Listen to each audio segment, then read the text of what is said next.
Hello, hello, hello, everybody. Good morning, good afternoon, good evening, depending on whenever you actually get to hear or view this. Welcome to the Musings and Music Show on VOSAWORLD RADIO. This is EGBE MBIWAN MONJIMBO, the host of the show, and I'm glad, as always, to be with you, and even doubly glad this time because I have a guest with me. Actually, she's a repeat guest, but then because you may not have seen the first show, I'm going to go ahead and start where I should start with have her introduce herself to you all. So please go ahead and introduce yourself. Hi, Sister EGBE. Thank you for inviting me to this show a second time. It's a real privilege for me to be here a second time. Yes, I'm Sister Jackie Atabong. I'm a sister of St. Therese, and I'm a Sacred as well. Definitely. Yes, I'm here in the United States studying, and coincidentally, I'm going to be graduating with my doctorate degree in clinical psychology. My graduation will be taking place on the Sunday, the 22nd of October, and I'm really excited about it. Hearty congratulations. You've worked hard for this. We are all so proud of you. Sister Dr. Jackie Atabong is who you really are. I see you skipped over the doctor part, but it is definitely there. Congratulations. Thank you. Yeah, like she said, she's here a second time. The first time around, she came to talk about her ministry, what she does, her studies, her career so far, her journey so far. This time, she's here for a different reason. True, I could call her back to talk about what she had been here to talk about before, because we cannot exhaust that. But she's here this time for a very different reason. There's something on the horizon, and I'd like her to be the one to let the cat out of the bag. So what's going on this time around? Yes, this time around, something very special and something very dear to my heart is happening. I've carried this for over 23 years. I've been thinking of doing this. I've been reflecting on it. And finally, I'm happy to have pulled it through. Coming out in a few days is a book which I have written with my uncle, Archbishop ESUA, on my mom, Dorothy Atabong. The book is entitled The Legend of a Superordinary Woman, a woman who gave her all. I feel really excited. I feel really grateful. I feel really fulfilled that this project, which we've had for so long, has finally been fulfilled. And the book is out there, or will be out in a few days. All right, because you mentioned that, I'm going to go ahead and try to share my screen and let you confirm whether or not I have the right frame for what that book looks like. Is this the cover, or is it this one that's the cover? Both of them. Both of them. Yes. Okay. So we have two versions of the same book. I see. Actually, the one in an African outfit, this one we are looking at right now, we printed it in Africa, in Nigeria. I see. So this one's going to be available where? It's going to be available here in the United States, because we're going to have copies that are already done and printed and brought here. And this is, to me, it's like a coincidence, and it's like a souvenir for my graduation. That on my graduation day, I've been able to produce this book about my mom, who is really very dear to my heart. Look at that. And that's it. And then let me go back to the other one, which is this is it. So this one also is going to be available. So where do we get them? This second one is going to be available on Amazon and Barnes and Nobles. Okay. So this one will be available maybe by Wednesday. Okay. Yes. So you'll be able to buy it online. I cannot wait. And I'm going to stop by sharing my screen. And by the way, that is your uncle you talked about right there. Yes. There, and then of course that's you over there, and of course that's your beloved mom, whom I didn't know that well, like personally that well. But you see, look at how elegant she is. Let me just stop the share for a second and come back to us. If you said Mami Atabo, there's three things that I would kind of think about. I would go elegance, not necessarily in that order. Elegance, mother of two Secarates who were that I was in Seca with, not at the same period, and then CWA. Those are the things. If you ask me, Mutangene, I can throw Mutangene in there too. But that is kind of how it was. So your older sister, late Sister Betty Atabong Fonderson, when I got into Seca, she was in Form 4. So you weren't even there at the time. And by the time she left, and I moved on up, you came in, I think I was in Form 5 when you were in Form 2. So you see, I'm in the middle there and I got to see both sisters. And because of that, while you both were there, that is how I would get to see Mami Atabong, because she would come to visit her daughters. So that's the person that you knew, that you saw, but I definitely did not know as much about her. So I am glad you have written this book. And so we can get to know, just give us a little bit of a family background so we can get an idea. So we know even where in the line you come, how many children, how many, yes, just give us a brief background of the person. Yes. So my mom got married to my dad in a very interesting way. It was their friends who brought them together because my mom grew up in the convent. She grew up with sisters. And I did not know that before going to the convent. I didn't know that, but she grew up with sisters. And then her best friend, thought she would like her friend to get married. And she and another friend of theirs wrote to my dad and asked him if he could check out on my mom, which he eventually did, and they got married. And they had 8 children. Wow. But of the 8 children, 4 of us are still alive. She lost 3 children while she was alive herself. And she lost 4 children. I keep forgetting that my sister Betty died also. So she lost 4 children. But 3 of them died as children when they were still very young, below maybe 1 year. And so 5 of us survived. And then Betty later on died. And so I'm the youngest of the family. Oh, and is the youngest who has come up with this project to write. Was there ever any other sister, or is it just you and Sister Betty that were the daughters? No, the first one living now is a girl, Claire. She's called Claire. The second is Tony. The third was Betty. Then the fourth is Andy, and I am the 5th. Correct. Wow, that is an interesting story you've told about how but that is how they met back in the day. They didn't really go socializing in all of these places that we have now and say you just see somebody. They came recommended, and that would be a show for a different day, because I think that is a very legitimate, wonderful way to do things. Somebody trusts this person, you trust the other person, so you bring them together because you believe they will work, as opposed to meeting somebody in a bar somewhere. I know. So that is a show for a different day. But let's come on back to this, because as you said, I know, because I have a mother too that actually had the trauma of losing a grown son. My brother passed away when he was 21. And I'm going to ask, how do you think it affected her? Because I know it definitely did. How do you think it affected her? And is that part of what, do you touch on that in the book? Yes, that part of it is in the book, but I'll situate it in a context. Okay, please. Yes, my mom was the first of 12 children. I mean, she was the first surviving of 12 children. The first 8 of her siblings died after birth, and she was the first to survive. And then had 3 other siblings after her also survived.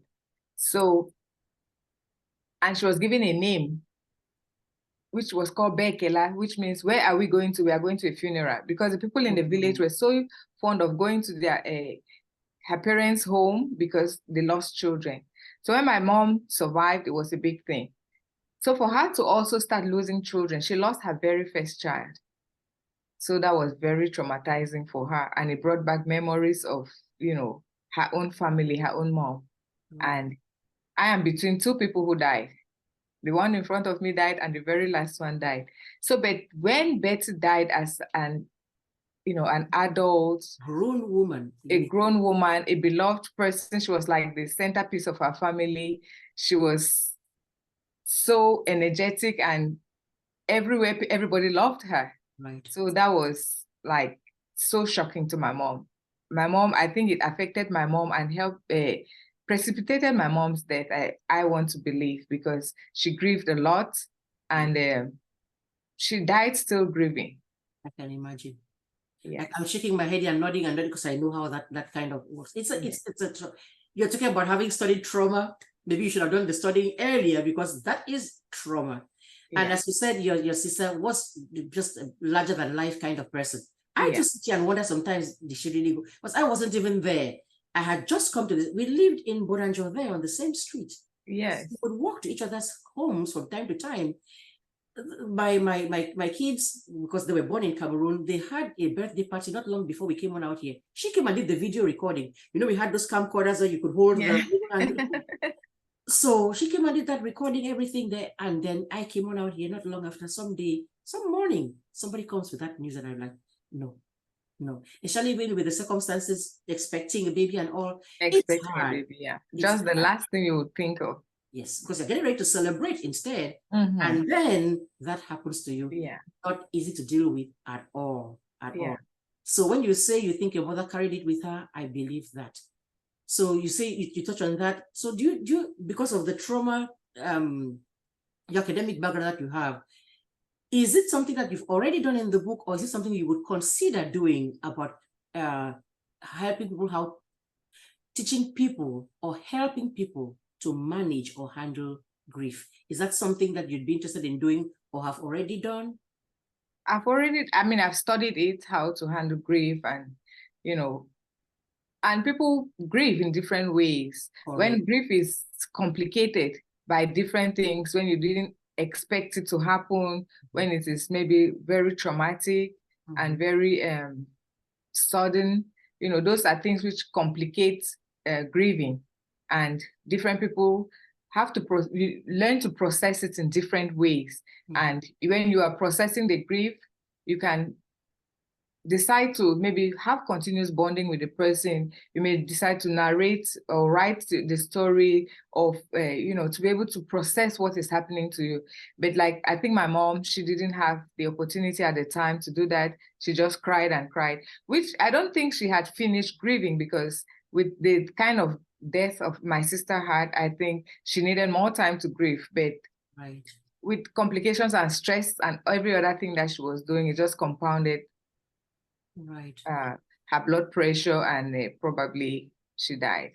That is the thing. I think the grief wasn't the only thing. She was working and she was under lots of pressure, and because she was not relaxing, because she had not processed the grief and all of that, it affected her. Combination of things. But I would hate for this to be only about that part of her, because she was so much more than that part of her. I wanted to get that kind of, not disrespectfully out of the way, but I know that that book is not centered on that, because that woman was a vibrant woman. I say, you think CWA, there's some mummies that you just count immediately when you say that. So go ahead and just tell us about her, how she met your dad and she got married, she had these children and everything. So what was her life like? So, but let me just first talk about this part of the group. Even though she died grieving Betty, but she showed so much faith during that process of grieving, because like when Betty died, my mom, she was a very devout Christian, and she always like put flowers in church. You won't believe that when Betty died, Saturday came by where she usually decorates church. That was like 2 days after she died. And she got out of the house and went and continued to do the duty that she did every Sunday, to put flowers in church. To me, that was an act of faith. And, there were days when after she died, the next morning, she woke up in the morning, she left the house, and everybody was like wondering where she was going to. She just went to the church and laid in front of the Blessed Sacrament and burst out crying. She just poured out her heart to God. So even though she was going through this difficult moment, she expressed so much faith in God and so much consistency in what she was doing in life, that even when you would think that she can make an excuse, I won't put flowers in church this week because I have this tragic death in my hands, that was not something that stopped her. She still went to church and did what she wanted, what she knew she had dedicated herself to do. So even though she went through all of that, it was so, I could see so much faith in her. And I said, I just keep nodding till maybe my head comes off my head and falls down, because I can tell you the exact same thing what happened to my mom. When they were putting the program together for my brother's funeral, and she came and she said they need to put "It Is Well With My Soul" on the program to be sung at church. And that struck me. I'm like, "It is well with your soul, how? You have lost a son at 21. He was about to graduate and have a law degree. He's in such a tragic way. New Year's Day. And how can it be well with your soul?" But you see, here I am, how many decades after, and it has never left me. That show of faith. Because even you don't do that like she did and like my mom did, then you give to answer, what kind of faith did you have? So all this blah, blah, blah, you've been talking all this time. Now that the test or the trial has come, you have lost it. They are all over the place. And so it is a privilege. I call it that. Yes, there are moms, but it's a privilege to actually get to see a human being, mom or not, who actually walks the path that they have been preaching. Yes. It's an amazing thing. Yes. And that is what really, she walked her talk. And that is what inspired me to want to write about her. It's true, she used to tell me some stories about her childhood. And, so I listened to those stories and they were interesting to me. And I was thinking, I asked her to write her story and she didn't do it. But she just started writing about like the first 5 years of her life, but she never went to write the whole story. I didn't know my mom. To me, I didn't know she was special or she was something. She was just my mom. That's all I knew about her.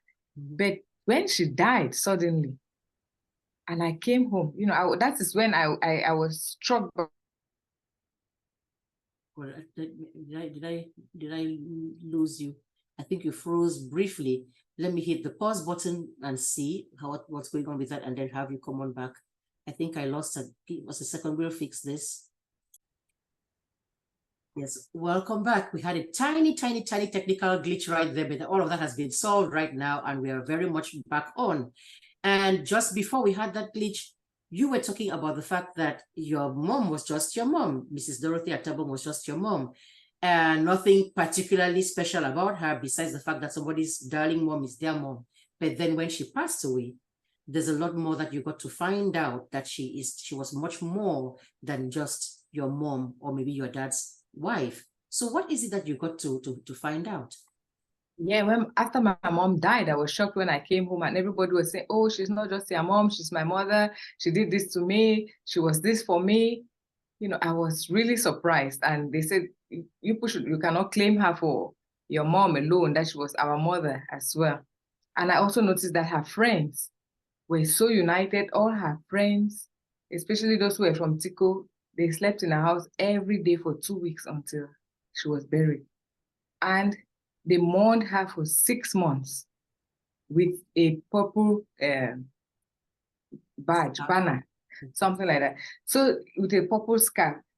So I didn't even know they were mourning her until when they invited me and my sister to join us in our house in Mutengene. And they had this whole celebration. They had mass. They made the whole cry die and everything. That's when I knew that they were mourning my mom. And they said so much about her, how she helped them, she changed their life, and so they could not mourn her. So when I listened to all that those people said and all what people were talking about her, I said, "Oh my gosh, did I know her?" And that is when I started saying that I would like to really know more about my mom. I would like to write about her, because I felt at a loss in the sense that I grew up knowing her as my mom, and then I went to the convent. And so I always talked to her only as mother and child. But when I became a Reverend Sister, that's when she started talking to me as an adult.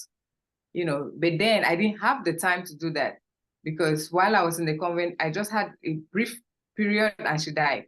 By the time I would have gotten to know her and to ask her questions or to understand what life was like for her as an adult, then she passed on.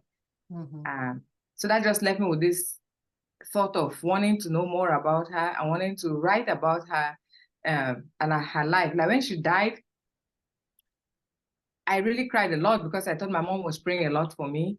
And then, but during the funeral, the homily that was given by Archbishop Paul Vezekov, it was so splendid. And everybody was saying, Jackie, why are you people crying? You should not be crying. You should not be crying. You should just be happy that you had such a wonderful mom. Because all the things that were said of and about her, I was like wondering whether I knew the person who was my mother. And all this spurred me to want to write about her. Right, for posterity, so that other people can know. Because that's the thing, the interesting thing about most of those mummies, they did what they did because that is what they were called to do. No pomp, no flair, no pageantry kind of a thing, not beating them. Now we have groups that you actually get together and call your own selves the virtuous women. Yes. I'm like, ooh, already the fact that you can think of calling yourself the virtuous women already takes out a lot of virtue from you. Because the virtuous, you'd have some humility along with you to actually look at yourself like that. The difference with them is they just did. Yes. I don't think they come in the morning, like after she's done those flowers on Saturday for Sunday or Sunday morning to put the flowers, then they go at the bottom of the program, flowers they put there by so and so. No, they just did. They just worked and served the person for whom they did that work, knowing that he sees. Even if you are doing this work in the secret, there he sees, and it is he that matters, because he's the one that's going to reward, not necessarily the thing. That's what is amazing me about this, about your mom and those other moms like her. Yeah. Definitely when that book comes out, I'm going to buy it and read it. And read it. And one of the things that, many people used to say, oh, it's your mom who made you to become a nun. Oh, it's because of your mom. She was so churchy and all the like. But I didn't understand why people said that, because it was not because of her that I became a nun. And she didn't influence me in any way. Actually, as a matter of fact, I said I wanted to become a nun to Betty, my sister, and she's the one who told my mom. And I couldn't understand why people felt it was my mom who wanted me to become a nun. So it is while I started investigating or interviewing people, that's when I got to understand why people felt that way and the reasons. And I got to understand it, I don't want to give out the whole story here. It's good to read the book. But my mom, I noticed that she grew up in the convent. Her dad wanted her to go to school. When she went to school, there was a convent boarding primary school in Sopo. Wow. That is where my dad, her dad had heard that there was Sase, and he wanted her to go to school. She was the first girl to go to school in her village. And he said that she must go to Sase, and he didn't know it was a boys' school. So when she couldn't go there, he sent her that she had to go to Sopo when he heard of this convent school. And imagine her living from Beta, which was more than 300 kilometers away. She had to trek at the tender age of about 8 or 9 to Sopo. And then she came to this place where she knew nobody, and her siblings had all died. So my grandmother was crying that this is the only child that is surviving, and you're sending her away. He said, education is important, she must go to school. So my mom went there, and it was a convent school, so she was living in the school. And then her dad came and visited her the first year, and when he went back, he died. Oh my goodness. So she went back to the village, and she knew she won't come back to school. And the parish priest in that village, because she was always first in her class, said he would send her back to school. So he sent her back to Sopo to school. And then the following year, he also died. Lord have mercy. So double jeopardy, and she couldn't, she had nobody to send her to school. And so the sister decided to adopt her. And they took her as a convent girl. So now she started staying in the convent, and all her holidays were in the convent and so on. So then when she finished there, in her class that year, when they graduated, only one scholarship was given. And she was the only one who passed the exam. She came first, so she was given that scholarship to go to Nigeria to study, to become a teacher, a grade 2 teacher. And she had nobody. The sisters used their habits to sew her clothes, use some wood to make a box for her, and then she went to Nigeria. And it was a convent school also. So she left there and she went to another convent school. She stayed there with the nuns. Then when she finished from that grade 2, she came back to Cameroon. She was given an appointment, a job in STS Kumba, and then in St. Francis, it was a teacher's training college there. And then she was the first lay person to teach in that St. Francis Teachers Training College, and the rest of them were nuns, and she just lived beside the convent. Right. And so that is how she lived all her life praying. That's the way she grew up. And it is while she was there that her friend and the other person wrote letter to my dad to come and marry her. So she told me that when the sisters were very upset when they heard she was going to get married, and they thought she was going to become a nun. Yes. And I used to ask her, I said, but Mama, why didn't you become a nun? You live with sisters all your life. Why didn't you? She said that, oh, sometimes she thought of becoming a nun, but when she thought of how poor her family was, she didn't want to. She felt she needed to help them. So that is why she didn't become a nun. And then she said, but I loved your father when I saw him.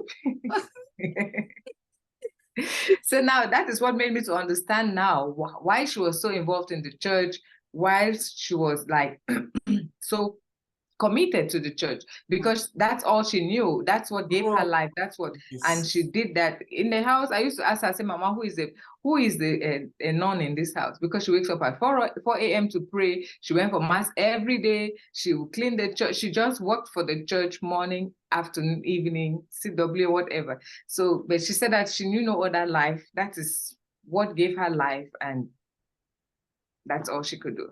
What a story. What a story. I definitely would like to buy the book and read more about this person who even her own daughter has found out more and more. Are there pictures in it? Like the other pictures in the, so we can actually see some of the things or some of those parts of her journey all through. Yes. So there are pictures there that you can see, and and there are stories of how it was, how they were in school, in primary school, how they were living in a boarding primary school, what it was for them there, for her, at that age, because we went to boarding school, secondary school, and it was not easy. I even adjusting. I've told the story many times. I went back home the first term. I'm like, I don't want to go back. I don't want to go back. But I can imagine for them that young, and then you've all had all this trauma after loss. Yes, trauma and losses and poverty, and what that spurred her, and that is what made her life. I guess that helped her to think. She was liberated by education. Correct. So she went to Nigeria. She went to England. She got a scholarship. So when she came back, now she wanted to work to help women, to develop women. And one of the things I got to know when I interviewed people was like, she always told them, send your children to school, send your girl child to school.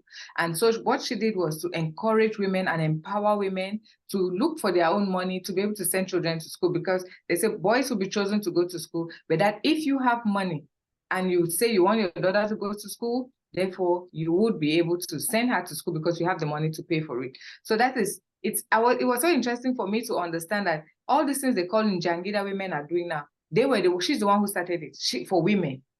Because she said at that time in the early West Cameroon, women were not educated, women did not go out for anything. But she saw the men who my dad and the others were having Njangi in the house. And the women were cooking for them. Right. And then one day she said, but why do we watch the men cook, do this for themselves? Why can't we do it for ourselves? And that is how she started their own small Njangi. And then the women started contributing, and that grew. And as the women moved to Bamenda, to Limit, other places, that is how Njangi started. Replicated it there. Yeah, they inserted in those different places. I was surprised to hear about the different things she worked with community. She was an educationist, but she also worked with community development. All these things that women are like doing, puff and MUSINGS, sewing, doing sweaters and all those things. I didn't know that they originated from her. When she was appointed as the head of the community development, then they trained women who went to villages to train women how to clean their homes, how to cook, how to make sets, warm clothing for their babies, how to farm. So I met all these women of community development. They explained to me that that's what they used to do. And I knew that when we were growing up, we used to just go to the primary school across, and there was one Mrs. Mba who used to teach us crocheting. I didn't even know that it was my mom who organized those things. Right. We just went and learned how to do them. But she said, those women said that is how they were trained, and then they went out to those villages. They taught women how to purify water using putting layers of sand, stone, and so on. They taught them how to cook, how to clean their houses, how to dress, how to crochet, make macrame bags, and all those things. She was the source of core of all of those things. Even I was surprised to learn that this machine that you used to grate cassava, correct, that all over the place now. She was the origin of it. She said when this community, these women they trained, went to different villages, like especially like to Moyoka and Mafe, they noticed that women were grating cassava with their hands. yes. And then it was taking so long and so much energy, and they were frying gari with small frying pans. So when they came back now, they told her that, Mommy, this is what we have seen. The women are struggling in this way. How can we help them? So they went to a company in Douala that used to make some machines and told them that they asked if they could make some machines that would be able to grate cassava for women. And that is how they produced the first machines that could grate cassava. And when they brought it to Moyoka and to Mafe, the women could not pay for it. So they asked them to now group themselves and then buy one machine where everybody came and started grating there. Yes. And then they made bigger frying pans with longer spoons so that the women will not be too close to the fire. So I was really surprised to hear all those things that she did and that it was under her influence. Even the schools, because she was in charge of community development, schools in villages, water, roads, going to all these bangam bars, they were all under her. And they said she went there, they made sure that they had clean water. And most interestingly was the Mutengene has free water that is, they don't pay for water, spring water. She was the backbone of the whole thing and is from the community development until date. And everybody talked about that same story and referred that she was the one who brought that to them. So I just learned so much about her, and that was in the civil side of her life. Right. Then when you go to the church part of it and the foundation of Catholic Women Association, she was, you know, Mami Foncha called the meeting to start it. She was the first secretary. And she had a leverage over the other women because when she was studying in England, she made the Catholic Women's League that was already there. But Mami Foncha called them because it was during the time of the plebiscite and you could not call any meetings except you were in a political position. So Mami Foncha called the meeting. She was among the first 6 women who were there, and she was the first secretary. Then maybe the year after that, Mami Foncha, they became vice president. Foncha became vice president and moved to Yaoundé. So she now continued and helped in structuring CWA. So she now continued the process. And because she had a leverage over the other women, she organized them in groups and developed. When there were too many small groups, they said, can we have a zone? And she became the zonal president, and she became the diocesan president. And so she did so much for CWA. It was like in her fingertips. To me, I just grew up knowing that all women are supposed to be in CWA. So she did all of that because she said, what else could she have done? God gave her all of that, and she would never have been anybody without the church. And so she cannot live her life outside the church. Yes, she gave back. No, it's not a thing that is okay. What else? There are people who have benefited from systems, from things, and then when they make it out, they go to live life for themselves and maybe their immediate family, and not do what she has done. She gave back. She gave back. And that's why I'm glad that you've written this, because that's the history that many people don't know. You see, because we have not been used to documenting and archiving things, each generation goes and they're gone and forgotten. Next generation comes, they're gone and forgotten. Each generation acts like they invented everything. Everything started with them. And they forget that it's like this. Even if you're doing something concrete, which we applaud you for, you are still standing on the shoulders of people, of pioneers who did the groundwork for you. Because now we're sitting here talking, the girl child, empowerment. She was doing that in the 50s already, in the 60s, in the 70s, in the 80s already. It just didn't have that title, that name, the girl child, empowerment, those words that we are using now and putting them out that way. So it always is a good thing. It's something that's why when you mentioned it, I said, just please come, let's sit down and just talk about it. And let's put it out there, because I believe in giving credit where it is due.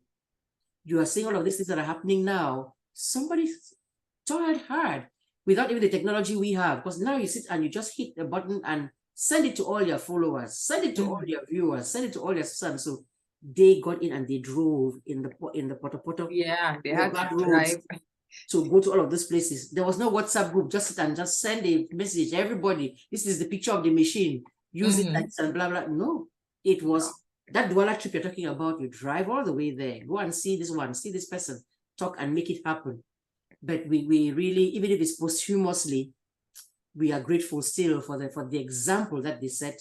And so when we complain about our little things, oh, I don't have, it helps to hear this.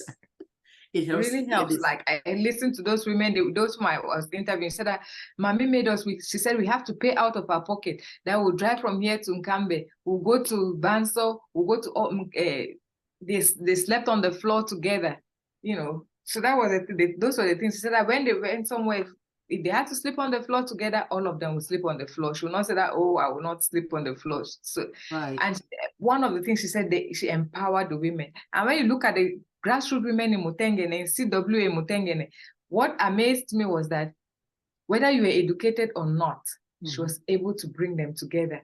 You see in the groups, each one was saying that Mami identified people who had talents for leadership, and she helped them to become leaders. You see a woman who, she's not educated, she doesn't know how to read and write, but she's the president.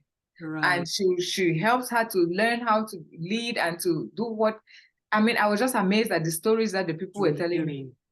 So these stories, you put them together and they're in the book for us to read, like testimonials. Yes.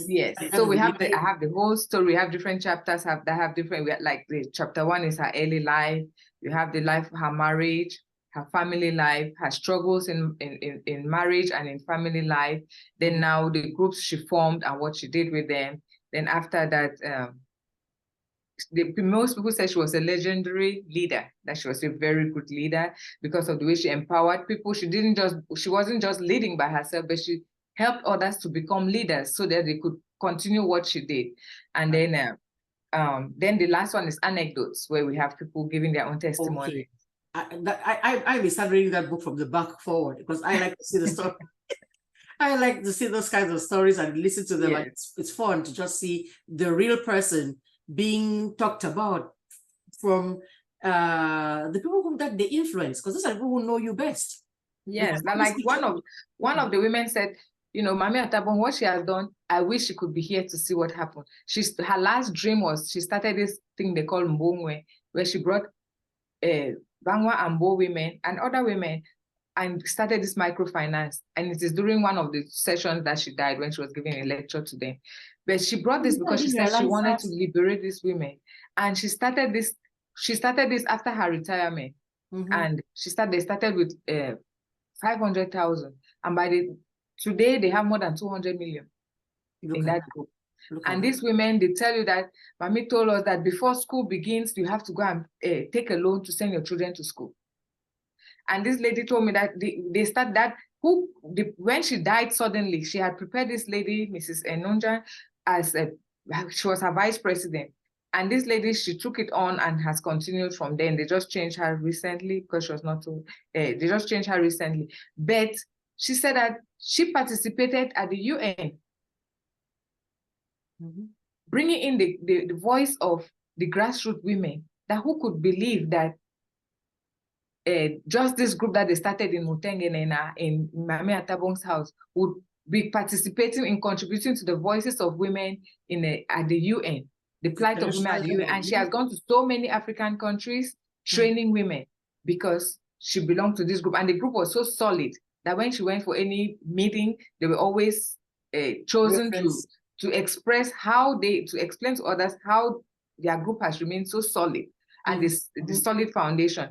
And most people, you know, some people also commented in their anecdotes, in their testimonies that, you know, most people found things and they want to give it to their children and so on. But Mama, she founded this Mbongwe. There was no posterity for her children. It was for the women. Right. And the women continue to do it. So that is what you say. She gave her all for the women. And she did that to empower women. And see, some will tell you that their children have gone to Seka Baptist College when she's an orphan and she had no money. But because Mami told them that they had to send their children to school, she made the sacrifice and sent her child to Seka for 7 solid years. And how could she have ever done that? So when they give all those kind of testimonies, I said that, oh my gosh, this was really something great that she did. And that has changed and transformed the lives of women forever. Amen. Concrete, palpable things. Because sometimes you just see, there's a conference, people go sit. There's a badge or a tag in front of you. Sit. So what did the conference do? So when the conference ended, what were the concrete things that actually got done in the community to actually change anybody's life. That is where there's a gap between what some of what, I'm not saying all, some of what we see today, where people go, and there's this conference. There's a conference, you see the flyer, the conference. Okay, after the conference ended, where is the thing on the ground that has concretely been done? You see, so that's the difference with what you're saying, people are saying. So there's somebody who has gone to Seka 7 years, who's going to come out now, raise her children, and have it, and break whatever cycle there was in their family of poverty and go. And the reason, the original reason, if you trace it back, now you trace it back to Mami Atabo. Somebody is there who now does sewing and whatever it is, and is making some livelihood for themselves. When, unfortunately, the domestic violence comes and there's abuse, you don't say, I will stay because if I go, my own no day. So you stay there and get beaten till you die. You can afford to say, this is not working for me. If I stay here, I'm going to lose my life. Go on out and still be able to sustain yourself and your children. Those are concrete things that somebody has done. Even if, I believe that those kind of people, when heaven happens, not if, when it happens, the people who are going to walk up to them and say, you know what, if you had not existed and lived the life you live, I would not even be here. This is how what you did impacted me, even if I never saw. You see, because as you're saying, she would say, guess what we'll do, and send out the women to those places. Now, the changes that those women went there and did, the people that benefited may never have gotten to see the original mommy who made it happen. But that is who is responsible for me. Servant leaders, that's what it is. That is it. And it's a rare crop of people, more and more these days, who are not leaders, and they just say leader, that's it. So you just have the car to go with it, the money to go with it, the what to go with it. But where is your stewardship? Where is the servanthood that you're actually doing to serve people? The way you have people like your mom who are the real servant leaders, they are there only to lead so that they can serve the people that they're leading, pretty much. Which is Jesus' example, washing the feet of his disciples. It's an amazing thing, and I am just so glad that her daughter has taken the time. What do you think, if she were here, what do you think she'd tell you? What do you think she'd say to you for having done this? Oh, and your uncle, is that her brother? No, it's her cousin. So he was like, he was a bishop, he was a priest, then he became a bishop and archbishop. I think he became archbishop after she died. But you know, he was very close to my mom, and he called my mom auntie. So my mom was like an aunt to him. And he's like, they're cousins actually, but because of the age gap. Yes. Yes, so we call auntie and uncle. So he knew her a lot, especially from a spiritual point of view. He was an older person, so he could see what she was doing and understood it at a different angle, other than me, who was a child and I didn't see it. And then also he was like a spiritual guide to her. I mean, she had lots of challenges, you know, doing this, working for the church, with people. She had lots of challenges, but, you know, so he encouraged her and worked with her. So he knew her from inside, like her spiritual life. And, you know, he could talk to that about her more than I could. And then he also knew her for a longer time than I did, because she was very close to him. So he was very close to my mom and wanted to write about it. So when we got talking about it, so he said, yes, we could do it together. And awesome. I'm really happy that we finally did it. That brings back to my original question. How do you think she'd look at this? How do you think she'd feel about the fact that, because you asked her kind of write it and she didn't, and you have done it now, how do you think she'll feel? What do you think her reaction will be? I think from where she is now, she'll be happy. I mean, I guess I want to think that at that time she was thinking, why would she be writing about her own story? What would she be writing? Is like, it's not humble of her or whatever, that kind of a thing. What would she be writing about herself? So I would think that if she sees it now, she'll be really happy that this is happening. And I've told her, I said, Mama, I've written this book. Tell me that you're in heaven. And all I want to know is that this book is bought by many people to read your story and get to know about you. Because to me, I feel that she was really such a special person. She did so much for people, and she's somebody that you could emulate. A lot of people, when they say that, they are so happy that I wrote it. A lot of them were telling me that, look, you know, she was not just your mother, that if I might stayed in my marriage, if my marriage worked, it's because of her. This one I would say, if this worked, is because of her. If I became a Christian or I joined a church group, it's because of her. When I saw her, you know, she went to clean the church. They tell me how they come and meet her cleaning the church. with the children in her house. She doesn't send children to go and clean. She goes herself and she does it because she learned how to do it while she was a child in the convent. And so she just knew that she could do it, you know. So, I mean, I was just really moved by the testimonies that I heard of her. And that's why I decided to add that part of the anecdote. And many, you know, I didn't get to as many people as I would have loved to because I was doing some of them from here. I just asked somebody to like interview them, some questions, and then I didn't have a lot, but there were a lot more people who had so many things to say. But even what was said already, they were so meaningful and so powerful and so so real that I was just looking at. But I just lived with her in the house, and I didn't know that there was anything really special about her. Right, that's the thing. You don't know the same way even with other people. Say Sasha and Malia or Obama. You could say Obama about the president, his dad to the first and foremost. So you are sitting there and having a problem with your dad saying, I'm angry with you. Look at me sitting, how dare I go and say that kind of a thing to the president of the United States? I know. Those are the interesting things. His president to be president out there, to Michelle, his Barack, is, hey, that's my spouse. Yeah. So it's interesting. That, it's very interesting. Yes, to see a person that is your mom, like you say, but who's a larger than life person whose life went beyond just the confines of her family. I'm glad you did do that. Do her the honor, do the rest of us the favor of writing about her so that we can see somebody that we can emulate. So when you're there thinking, I don't kill them, when you should look and see what somebody else did and realize that you are not even halfway there and want to emulate, not necessarily it's a matter of measuring or perceiving it's a competition, but you are inspired to go and try your own best in your own area, wherever you find yourself, to do something. So please, remind us again how we can get the book. So let me go back and pull up the cover so we know what book we're looking for. If we go on Amazon, you said Wednesday, it's when it's going to be out? Yes. Okay, let me go and pull up this. So for us here getting from Amazon, this is what we will expect to get, right? Yes. Okay. And so if you go to Amazon and looked up The Legend of a Superordinary Woman, Dorothy Etoke Atabong, that's what we will find and be able to just order, like we order anything else that you get from Amazon. Any other ways to get it? We said Barnes and Noble to the bookstore. Yeah, Barnes and Nobles as well.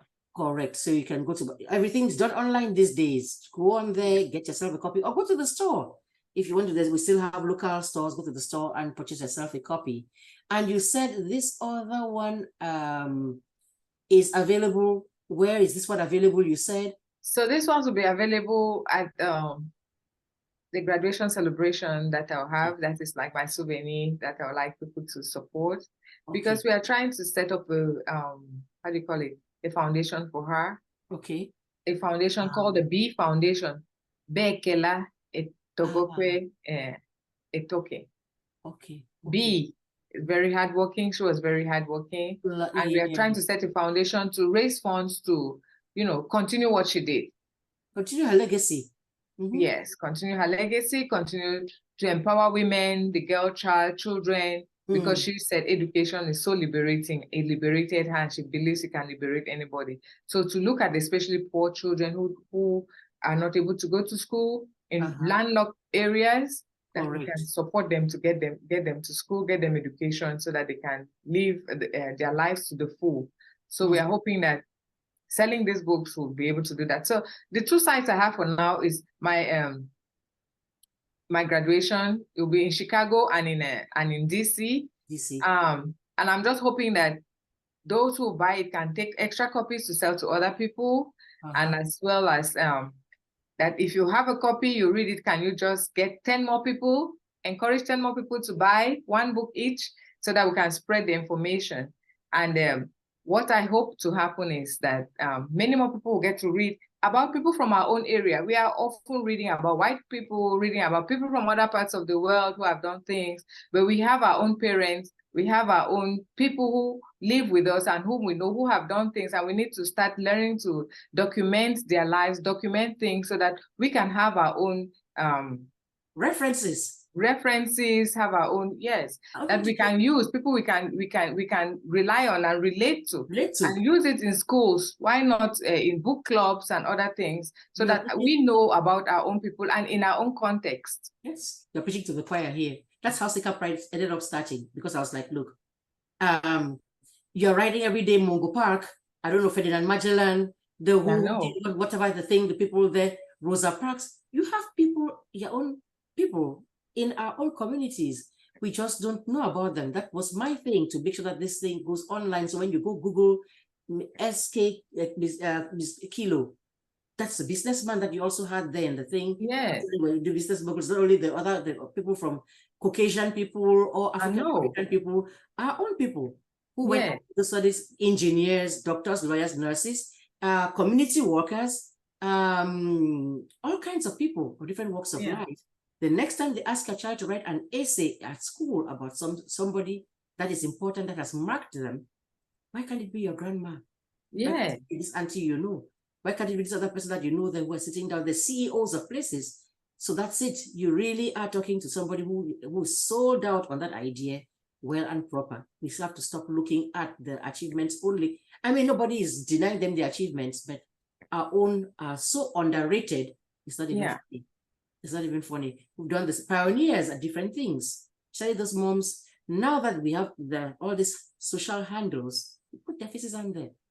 I used to just call them that the original women, because when I look at that generation of women, they were, you know, a different level of women, and they had some kind of, you know, honesty, some kind of dignity, some kind of, you know, I call them the original women. I say they're finishing. They're very soon they will all be gone. Getting extinct, yes. Yes. Yes. Women who, you just, as you said, they actually walked the talk. What they said is what they actually did. Yes, walk their talk, definitely did that.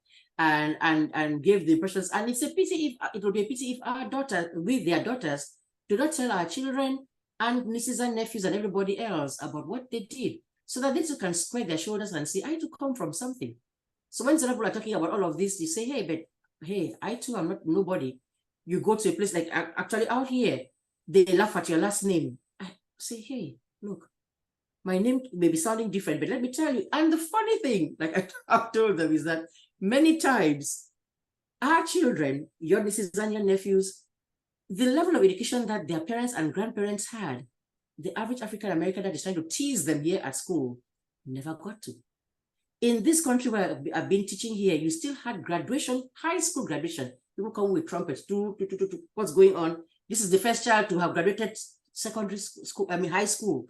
Is that anything for us there? And they said, no, for the average. So I used to say, don't let that mentality, especially for them who are out here, please know, you have a grandma, you have a grand aunt, you have people who did amazing things. So you come from that stock.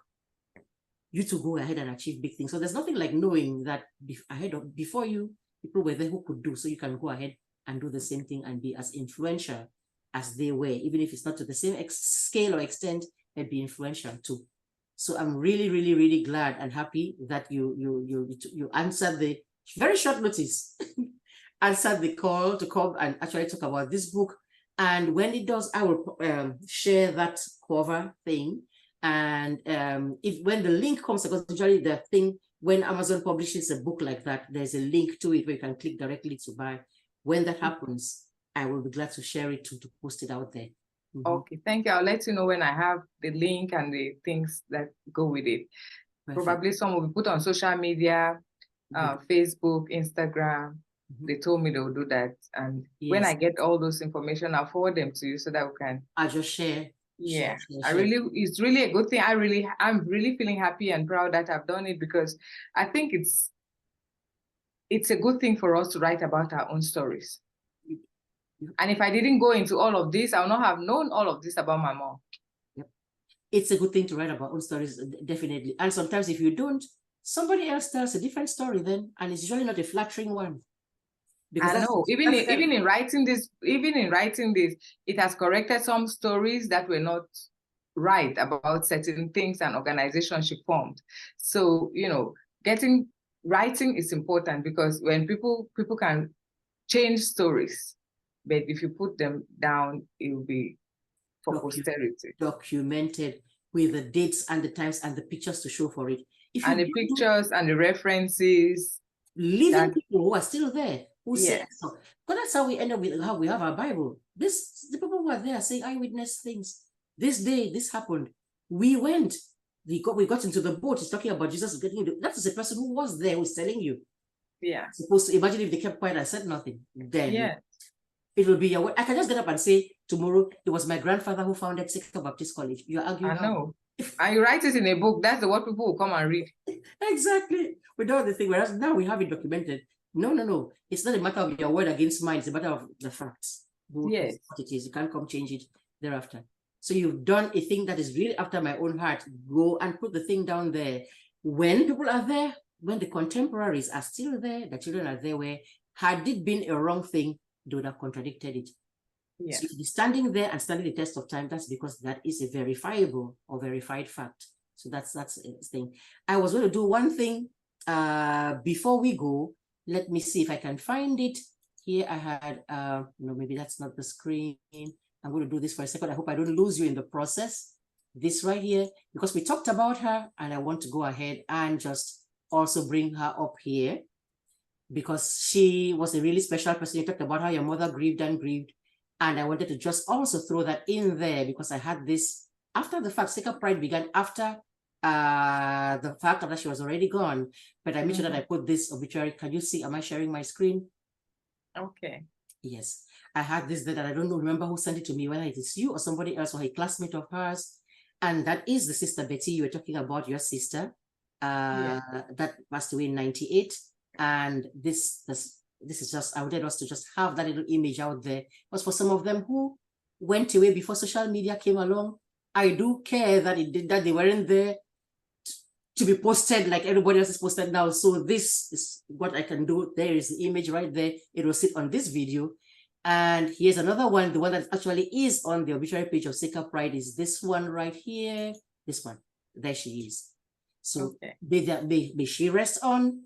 May her mother soul rest on the souls of everybody that you have mentioned here that have gone on, the faithful departed, as they say.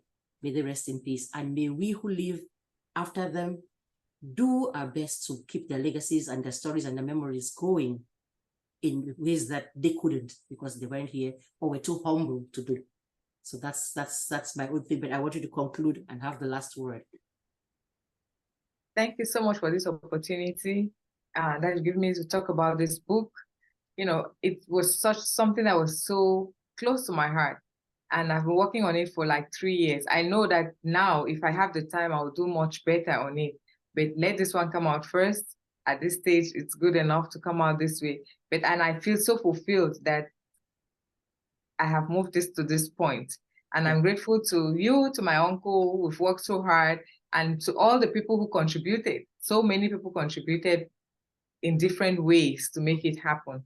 My siblings, my friends, my mom's friends especially, because they were the ones who told me a lot of stories about her co-workers. So I want to thank everybody who participated, and I thank God for giving us the strength and the patience and the perseverance to go through it, because it was a hard job to do. I know. And those who read through the book several times. Thank you so much for this opportunity. And I pray and I hope that anybody who reads this book is going to be inspired, because I think the book is breathtaking. It has lots of suspense and it is inspirational. It is informative too. Yeah, it is inspirational, it's spiritual, it's educative. So there's just so much you can get in the book. So I encourage anybody who wants to read it to not miss having a copy. Read it for yourself, share it with others, and encourage others to write about people who have lived on this earth from our section, so that we have things documented, which can help inspire future generations. Exactly. You couldn't have said it any better. Thank you so much. It's my pleasure and my honor that you honored it the second time. The third time will definitely be coming. Thank you so much. I feel so honored to be called up to talk about this, especially this book. Yes, you've done the right thing. Good daughter. Last couple, but you've done the right thing. No. You've done the right thing. All right, viewers, listeners, thank you for paying attention. Please do as she said. Go get yourself a copy. get yourself inspired, educated, informed. It always is a good thing. Thank you for being with us, and we'll see you next time around. God bless.